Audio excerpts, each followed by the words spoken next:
அனைவருக்கும் வணக்கம். நான் உங்கள் ஜெயம் வேணுகோபால். சுயசாரத்தில் ஒரு கிரகம் இருந்தா என்ன நடக்கும் அப்படிங்கிறதா நம்ம இன்னைக்கு பேசக்கூடிய தலைப்பு. சுயசாரம்னா என்ன?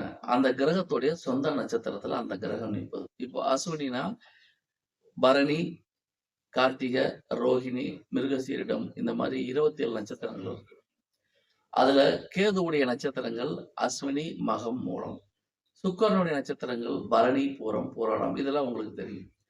இப்போ அஸ்வினியில் கேது நின்றாலோ, மகத்தில் கேது நின்றாலோ, மூலத்தில் கேது நின்றாலோ கேது சுயசாரத்தில் இருக்கு அப்படின்னு அர்த்தம். ஒரே கிரகம்தான். ஆனா அந்த கிரகம் சுயசாரத்தில் இருந்தா ஒரே தன்மையில செயல்படாது. இப்போ கேதுங்கிற ஒரு கிரகத்தை எடுத்துக்கிட்டீங்கன்னா, அஸ்வினியில கேது, அது மேச நெருப்பு, புரியுதுங்களா? மகத்தில் கேது, அது சிம்ம நெருப்பு. மூலத்தில் கேது தனுசு நெருப்பு. வித்தியாசம் இருக்கு. அதே மாதிரி ஒரு கிரகம் சுயசாரத்துல இருக்கிறது அப்படிங்கிறது ஜாதகத்துல வலிமை சேர்க்கக்கூடிய அமைப்பு. அந்த கிரகத்துடைய தசாபதி நடக்குதுன்னு வச்சுக்கோங்க, அந்த கிரகம் தன்னுடைய காரகத்துவங்களை தெள்ள தெளிவாக உணர்த்தும். இப்போ பரணி, பூரம், பூராடம் சுக்கிரனுடைய நட்சத்திரம். பரணியில சுக்கிரன் இருந்தாலோ, பூரத்துல சுக்கிரன் இருந்தாலோ, பூராடத்துல சுக்கிரன் இருந்தாலோ வெவ்வேறு தன்மைகளை செயல்படும். அதே சமயத்துல தான் கொடுக்க வேண்டிய பலனை சிந்தாமல் சிதறாமல் அப்படியே ஜாதகருக்கு கொடுத்துரும்.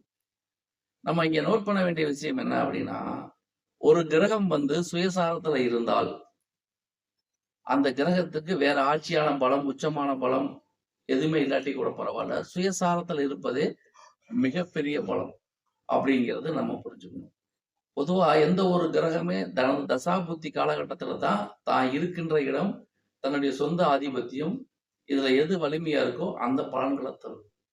அப்ப சுயசாரத்துல இருக்கக்கூடிய கிரகம் ஆட்சியா இல்ல, உச்சமா இல்ல, மூல திரிகோணமா இல்லாம இருந்தா கூட அது சுயசாரத்தில் நிற்கின்றது என்ற ஒரு விஷயமே மிகப்பெரிய பலத்தை கொடுக்கும். அப்ப அந்த கிரகம் தனது தசாபுத்தி அந்தர சூட்சும காலகட்டத்தில் மிகப்பெரிய முன்னேற்றங்களை ஜாதகருக்கு கண்டிப்பாக தரும் அப்படிங்கிறதுல மாற்றுக்கிறதே நம்ம பண்ண வேண்டாம். இப்போ உங்க ஜாதகத்துல பாருங்க, இது எத்தனை கிரகம் ஒரு ஜாதகத்துல சுயசாரத்துல இருக்கோ அது அந்த அளவுக்கு மிகப்பெரிய வலிமை. 2-3 ஜாதகம் குறைஞ்சது சுயசாரத்தில் இருந்தா அது ரொம்ப நல்லது. ஒரு ஜாதகம் இருந்தா கூட அது சிறப்பு தான். சுயசாரத்தில் இருக்கக்கூடிய கிரகம் எப்பொழுதுமே நன்மையான பலனை தான் தரும். ஏன்னா சுயசாரத்துக்கு அவ்வளவு பவர் இருக்கு. நம்ம அதை சாதாரணமா நினைக்க கூடாது. அந்த கிரகம் கண்டிப்பா ஜாதகருக்கு நல்லதை தந்தே தீரும். அந்த கிரகம் பாதிக்கப்படாம இருக்கணும். அது ரொம்ப முக்கியம்.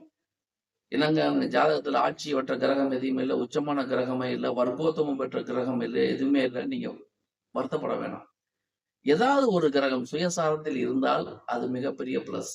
அதனால நீங்க எதிர்பார்க்காத வகைக்கு நல்ல பலன்களை அந்த கிரகம் கண்டிப்பாக தனது தசாபுத்தி காலகட்டத்தில் தந்தே தீரும் அப்படிங்கிறது தான் உண்மையான விஷயம். அப்ப அந்த கிரகத்துடைய தசாபுத்தி நடக்கிறப்ப அந்த கிரகம் சம்பந்தமான காரகத்துவங்களை நீங்க செய்யுங்க. இப்போ கேதுவுடைய தசாபுத்தி நடக்குது அப்படின்னா விநாயகர் வழிபாடு எடுத்துக்கங்க. சைவமா இருந்தா விநாயகர் வழிபாடு, வைணவமா இருந்தா ஆஞ்சநேயர் வழிபாடு, இதெல்லாம் நீங்க எடுத்துக்கலாம். இது மட்டும் இல்லாம விநாயகருக்கு உண்டான மந்திரங்களை படிங்க, ஆஞ்சநேயருக்கு உண்டான மந்திரங்களை படிங்க. மிகச்சிறந்த வாய்ப்புகளை உங்களுக்கு பெற்றிருக்கு. அதே சமயத்துல கேது அப்படிங்கிறது கொஞ்சம் ரிசர்வ் டைப்பை கொடுக்கும். அந்த ஜாதகர் எப்படி இருப்பாருன்னா, தான் உண்டு தன் வேலை உண்டுங்கிறத மட்டும்தான் இருப்பாரு. மற்ற விஷயங்களை எதுவுமே ஈடுபாடு கிடைக்கும். அப்ப ரிஷிகள், முனிவர்கள் இவங்க தொடர்பு அந்த காலகட்டத்துல உங்களுக்கு மொத்தத்துல நீங்க தெரிஞ்சுக்க வேண்டிய விஷயம் ஒன்னே ஒண்ணுதான். உங்க ஜாதகத்துல ஒரு கிரகம் சுயசாரத்துல இருந்தா அது அந்த கிரகம் கண்டிப்பா நல்ல பலனை தந்தே தீரும் அப்படிங்கிறது நீங்க புரிஞ்சுக்கணும். சில பேர்த்துக்கு கேது தசையில நிறைய பேர்த்துக்கு திருமணம் நடந்திருக்கு, நல்ல விஷயங்கள் நிறைய நடந்திருக்கு. அப்போ ஒரு கிரகம் இப்படித்தான் இருக்கு, அந்த கிரகம் நெகட்டிவான பலனை தராது நம்ம சொல்ல முடியாது. கண்டிப்பா அந்த கிரகம் நல்ல பலனையும் தரும். அதற்கு ஒரு கிரகத்துடைய வலிமையை தீர்மானிப்பதற்கு சுயசாரத்தில் நின்ற கிரகமும் நல்ல பலனை தரும் அப்படிங்கிறதான் நம்ம இன்னைக்கு பேசியிருக்கோம். உங்களுக்கு ஜாதகத்துல எந்த கிரகம் சுயசாரமா இருக்குன்னு பாருங்க. அந்த கிரகத்துடைய காரகத்துவங்களை தொடர்ந்து பின்பற்றுங்கள். அந்த கிரகம் குறிக்கக்கூடிய கடவுள்களை வழிபாடு செய்யுங்கள். அந்த கிரகத்தின் மூல மந்திரங்களை பயன்படுத்துங்கள். அந்த கிரகத்துக்கு உண்டான வண்ணங்களை பயன்படுத்துங்கள்.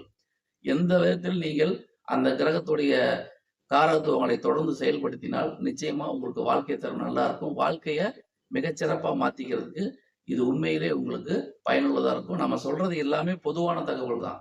தனிப்பட்ட ஜாதகத்தை பொறுத்து அதில் உள்ள கிரக அமைவுகளை பொறுத்து பலன்கள் வேறுபடும் என்ற அடிப்படை உண்மைகளை நாம் மறந்துவிடக்கூடாது. பொதுவான தகவல் என்பது வேறு, தனிப்பட்ட ஜாதக பலன் என்பது வேறு. எனவே நீங்க தெரிஞ்சுக்க வேண்டியது, உங்க ஜாதகத்துல சுயசாரத்துல ஏதாவது ஒரு கிரகம் இருந்தா, அந்த கிரகம் பாதிக்கப்படாம இருந்தா, நிச்சயமா அதன் தசாபுத்தி உங்களுக்கு சூப்பரா தான் இருக்கும்.